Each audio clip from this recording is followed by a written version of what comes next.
안녕하십니까. 중학수학 플랜 B 저자 이형욱입니다. 오늘 강의는 정수와 유리수의 대소관계입니다. 일단 0을 기준으로 다음 화면을 잘 살펴보시기 바랍니다. 수직선에 있는 숫자의 의미들을 재해석해 보도록 하겠습니다. 숫자 -2, -5, +1, +4는 0을 기준으로 어떤 위치에 있는 숫자들일까요? 먼저 -2는 0으로부터 왼쪽으로 2칸 떨어진 점에 대응하는 숫자입니다. 그렇죠? 그리고 -5는 0으로부터 왼쪽으로 5칸 떨어진 점에 대응하는 숫자이며 +1은 0으로부터 오른쪽으로 1칸 떨어진 점에 대응하는 숫자이고 +4는 0으로부터 오른쪽으로 4칸 떨어진 점에 대응하는 숫자에 해당합니다. 제가 무슨 말을 하려고 하는지 전혀 감이 잡히지 않는다고요? 그럼 다음 질문에 답을 찾아보시기 바랍니다. 다음에 짝지어진 두 숫자의 공통점은 무엇일까요? 생각할 시간 10초 드리겠습니다. 원점과의 거리 관계를 생각해 보면서 천천히 답을 찾아보시기 바랍니다.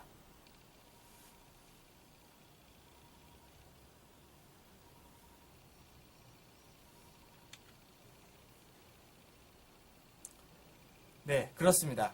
짝지어진 두 숫자는 0으로부터 떨어진 거리가 서로 같은 숫자들의 조합입니다. 그렇죠?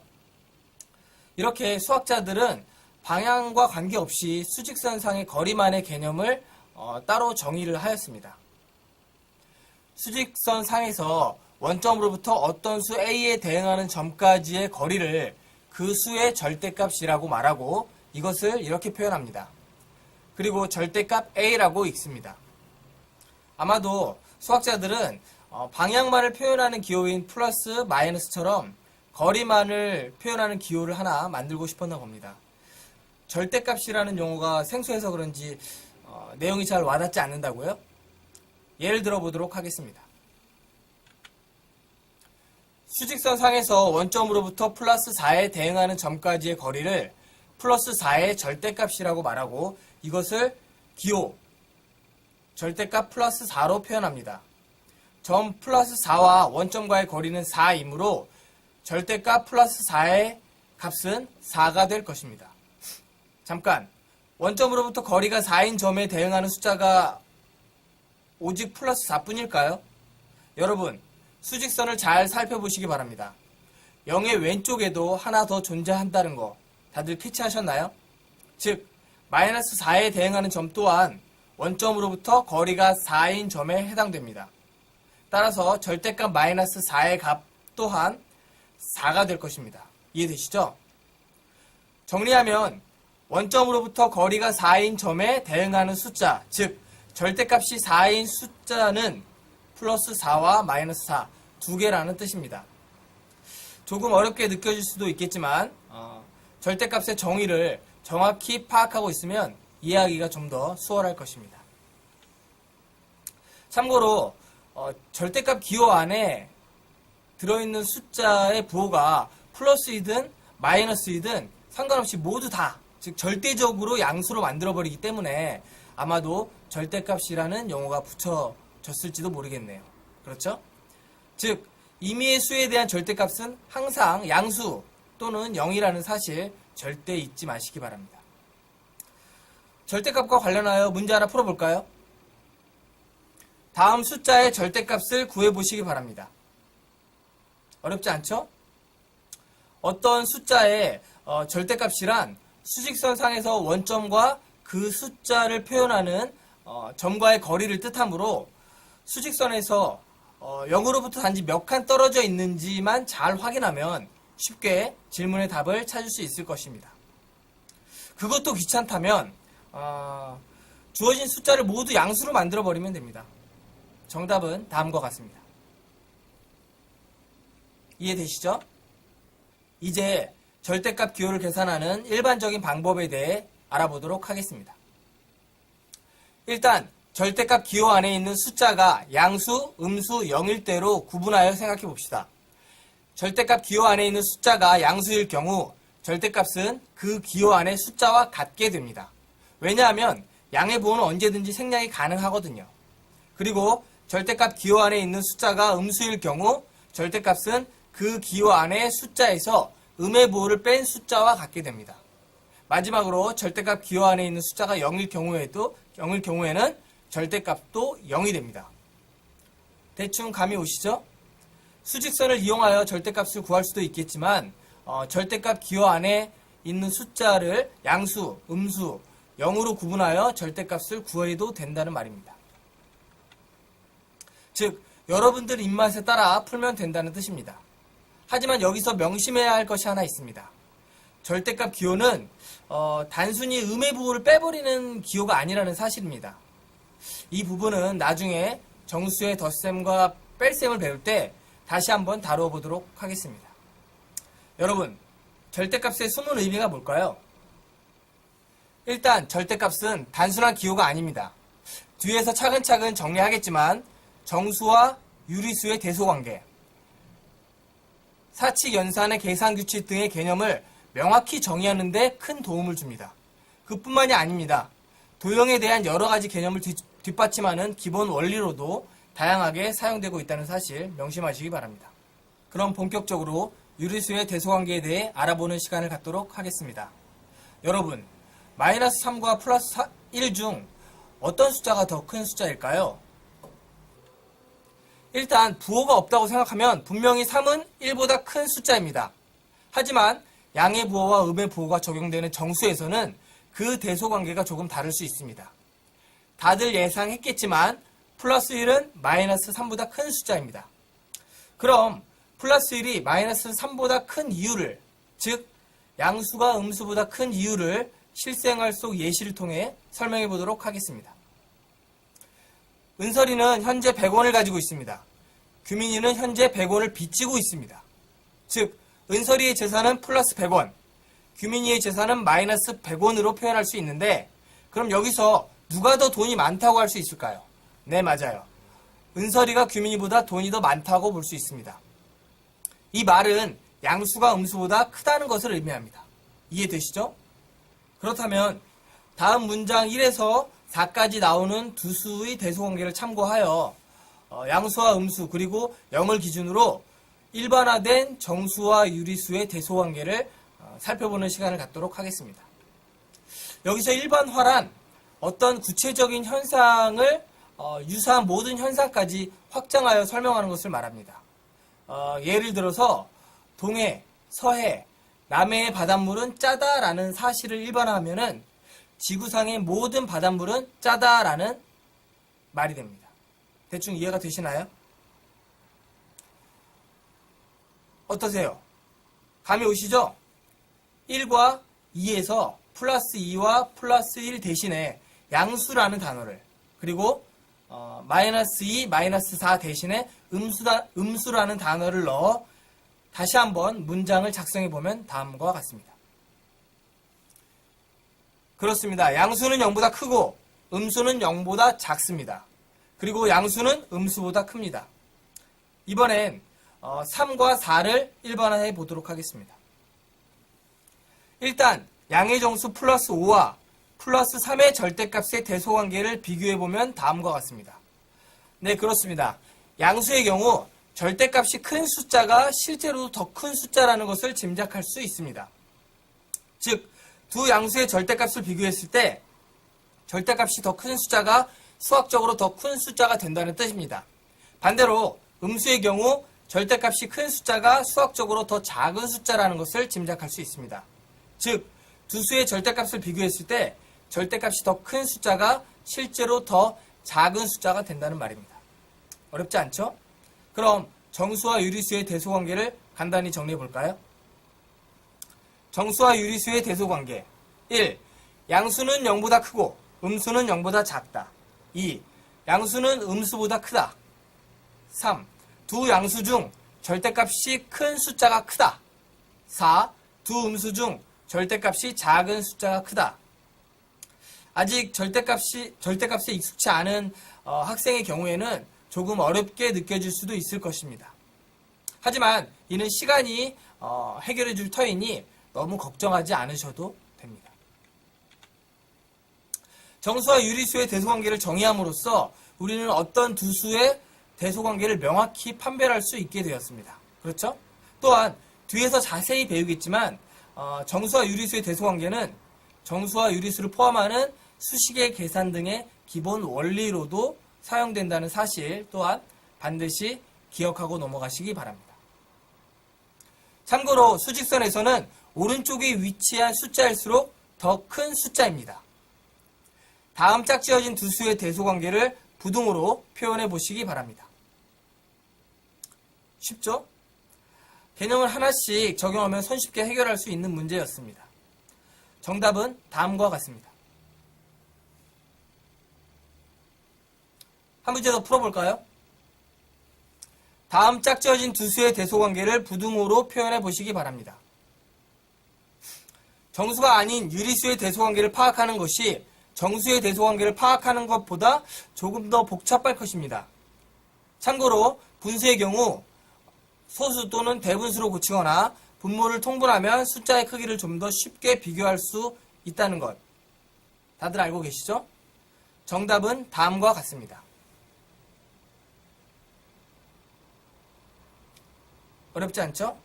마지막으로 다음에 나열된 수를 작은 것부터 차례로 정렬해 봄으로써 정수와 유리수의 대소관계를 마무리하도록 하겠습니다.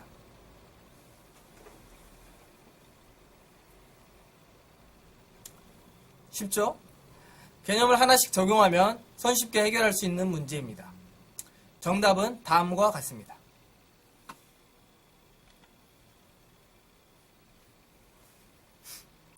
여러분, 연속하는 두 정수 사이에 또 다른 정수가 존재할까요?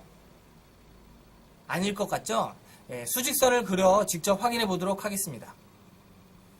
보는 바와 같이 연속된 두 정수 사이에는 또 다른 정수가 존재할 수 없습니다. 하지만 유리수는 그렇지 않습니다. 즉 임의의 두 유리수 사이에는 항상 또 다른 유리수가 존재한다는 뜻입니다. 예를 들어 숫자 9분의 7과 9분의 8 사이에 있는 또 다른 유리수를 한번 찾아보도록 하겠습니다. 일단 분모를 90으로 만들어 봅니다. 여기서 두 분수의 분모와 분자에 모두 10을 곱해야 한다는 것 다들 알고 계시죠? 벌써 찾았네요. 이번엔 다른 방식으로 두 유리수 사이에 있는 또 다른 유리수를 찾아보겠습니다. 보는 바와 같이 숫자 198의 47은 99분의 23.5와 같으며 99분의 23과 99분의 24 사이에 있는 또 다른 유리수입니다. 이처럼 임의의 두 유리수 사이에는 반드시 또 다른 유리수가 존재한다는 사실 반드시 기억하시기 바랍니다. 이 말은 수직선상에서 두 유리수가 서로 붙어 있을 수는 없다는 말과도 같습니다. 유리수와 유리수가 조밀할 뿐 서로 붙어 있지는 않다는 말입니다. 이것을 유리수의 조밀성이라고 말하는데 유리수의 조밀성은 말 그대로 유리수가 조밀하게 위치한다는 말이지 연속적으로 붙어 있다는 말이 절대 아닙니다. 즉 임의의 두 유리수 사이에는 언제나 아주 작은 틈이 존재한다는 뜻이죠. 이는 유리수만을 가지고는 수직선을 모두 채울 수 없다는 것을 의미합니다. 동시에 수직선의 모든 점을 채우기 위해서는 또 다른 개념의 숫자가 필요하다는 말과도 같습니다. 유리수와는 반대되는 개념의 수라고 하여 그 또 다른 수를 무리수라고 칭합니다. 이는 중학교 3학년 때 자세히 배우게 될 것입니다. 여기서는 유리수의 조밀성이라는 개념이 있다는 사실만 알고 넘어가시기 바랍니다. 여러분은 이상과 이하, 초과와 미만에 대한 의미를 정확히 알고 계십니까? 초등학교 때 배운 거라서 너무 쉽다고요? 보는 바와 같이 이상, 이하, 초과, 미만과 관련해서 4가지 부등호가 존재합니다. 여기서 부등호란 두 개의 수 또는 식이 같지 않다는 것을 표현하는 기호를 말합니다. 여러분, 다음 부등식이 맞는 식일까요? 틀린 식일까요? 조금 혼동되죠? 두 수 A, B에 대하여 A가 B보다 크거나 같다는 의미는 A가 B보다 크거나 또는 B와 같을 경우에 부등식이 참이라는 것을 의미합니다. 즉, 둘 중 하나만 만족하면 올바른 부등식이 된다는 말입니다. 따라서 3은 마이너스 1보다 크거나 같다도 맞는 부등식이며 3은 3보다 크거나 같다도 맞는 부등식입니다. 다음에 설명하는 내용을 부등식으로 한번 표현해 보시기 바랍니다. 어렵지 않죠? 정답은 다음과 같습니다. 이번엔 조금 응용된 문제를 풀어볼까요? 시간은 10초 드리도록 하겠습니다.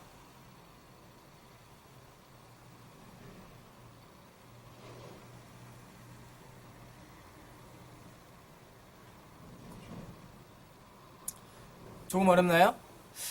일단 마이너스 2분의 7과 5분의 19를 소수로 변형하면 각각 마이너스 3분의 5와 3분의 8이 됩니다. 그렇죠? 여러분, 수직선에서 마이너스 3.5 이상이면서 동시에 3.8 미만인 정수는 마이너스 3.5와 3.8 사이에 위치한 정수를 말한다는 거 다들 아시죠? 보는 바와 같이 x는 마이너스 3, 마이너스 2, 마이너스 1, 0, 플러스 1, 플러스 2, 플러스 3입니다. 쉽죠? 한 문제 더 풀어볼까요? 이건 조금 어렵네요. 마이너스 4분의 9와 5분의 9를 일단 소수로 변형하면 각각 마이너스 2.25와 1.8이 됩니다. 이제 마이너스 2.25보다 크고 1.8보다 작거나 같은 정수를 먼저 찾은 다음 이 정수들을 기준으로 분모가 2인 분수를 모두 찾아보면 다음과 같습니다. 보는 바와 같이 이 중 마이너스 2.25보다 크고 1.8보다 작거나 같은 기하분수, 즉 분모가 2인 기하분수는 마이너스 2분의 3, 마이너스 2분의 1, 2분의 1, 2분의 3뿐입니다. 어렵지 않죠? 여러분, 혹시 밤하늘에 수많은 별들을 본 적이 있으십니까? 아마 도시에 사는 학생들의 경우에는 밤하늘에서 별을 보기나 하늘의 별 따기와도 같을 것입니다. 별의 밝기는 등급으로 표시됩니다. 일반적으로 등급을 표현하는 숫자의 경우 등급의 크기가 작을수록 좋은 의미를 갖습니다. 다음 부등호의 크다의 의미는 효율이 좋다 아니면 성적이 우수하다를 뜻합니다. 이해되시죠? 별의 등급도 마찬가지로 등급이 낮을수록 밝은 별이 됩니다. 참고로 1등급당 약 2.5배의 밝기 차이가 난다고 하네요. 별의 등급은 다음과 같이 두 가지 종류로 구분될 수 있는데요. 첫째, 눈에 보이는 밝기를 겉보기 등급으로, 둘째, 별의 실제 밝기를 절대 등급으로 정의합니다. 처음 보는 용어라서 조금 생소한가요? 여러분, 태양이 밝은 별이라는 사실 다들 알고 계시죠? 낮에 태양 때문에 눈이 엄청 부시잖아요.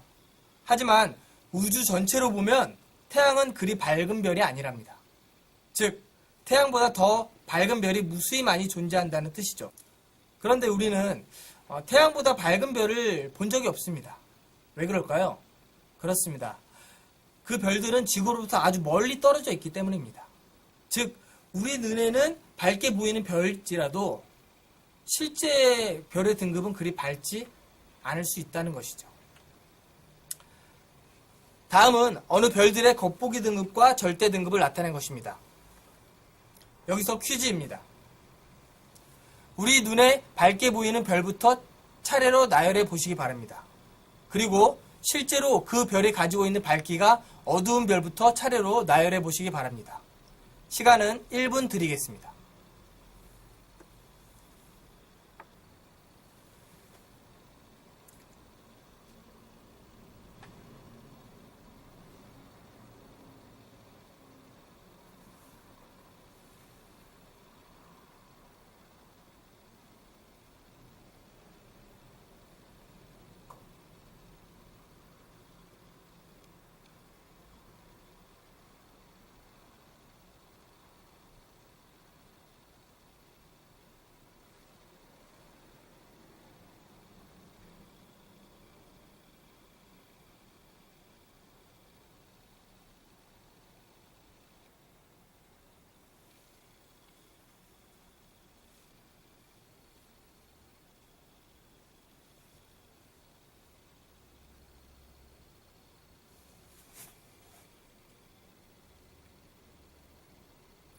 네, 상당히 난해하죠?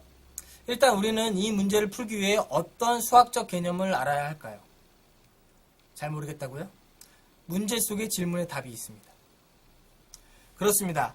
앞서 별의 등급이 낮을수록 밝은 별이 된다고 했으므로 우리는 주어진 별들의 등급에 대한 대소관계를 정확히 비교할 수 있어야 합니다. 즉, 이 문제를 풀기 위해서는 정수와 유리수의 대소관계를 알아야 한다는 말이죠. 그렇다면 그 개념을 떠올려 볼까요? 1. 양수는 0보다 크고 음수는 0보다 작다. 2. 양수는 음수보다 크다. 3. 두 양수 중 절대값이 큰 숫자가 크다. 4. 두 음수 중 절대값이 작은 숫자가 크다. 이제 문제의 출제 의도가 무엇인지 그리고 어떻게 풀지 생각해보는 시간을 갖도록 하겠습니다. 네, 맞습니다. 이 문제는 주어진 내용으로부터 유리수의 대소관계라는 개념을 도출할 수 있는지 묻는 문제입니다. 즉, 별 A에서부터 E까지의 겉보기 등급과 절대 등급에 따른 유리수의 대소관계를 확인하기만 하면 쉽게 해결할 수 있는 문제라는 것이죠. 문제 해결 방법을 이제 확인했으니까 이제 정답을 찾는 것만 남았네요. 이는 단순 계산 문제라는 거 다들 알고 계시죠? 그럼 정답을 찾아볼까요? 우선 1. 우리 눈에 밝게 보이는 별부터 차례로 나열하라고 했으므로 겉보기 등급의 숫자가 작은 것부터 나열하면 됩니다. 밝을수록 등급의 숫자가 작다는 거 다들 알고 계시죠? 그리고 2. 실제로 그 별이 가지고 있는 밝기가 어두운 별부터 차례로 나열하라고 했으므로 절대 등급이 큰 것부터 나열하면 됩니다. 정답은 다음과 같습니다. 어떠세요? 이렇게 개념을 도출하면서 문제를 풀어보니까 어렵지 않죠? 가끔씩 문제가 길어서 수학이 어렵다고 말하는 학생들이 있습니다. 사실 문제가 길면 길수록 적용된 수학 개념은 의외로 간단할 수가 있습니다.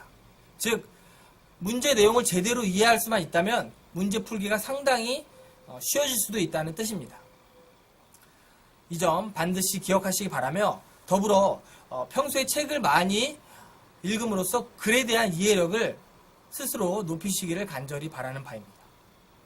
국어를 잘해야 수학도 잘할 수 있습니다. 아셨죠? 이 점 꼭 명심하시기 바랍니다.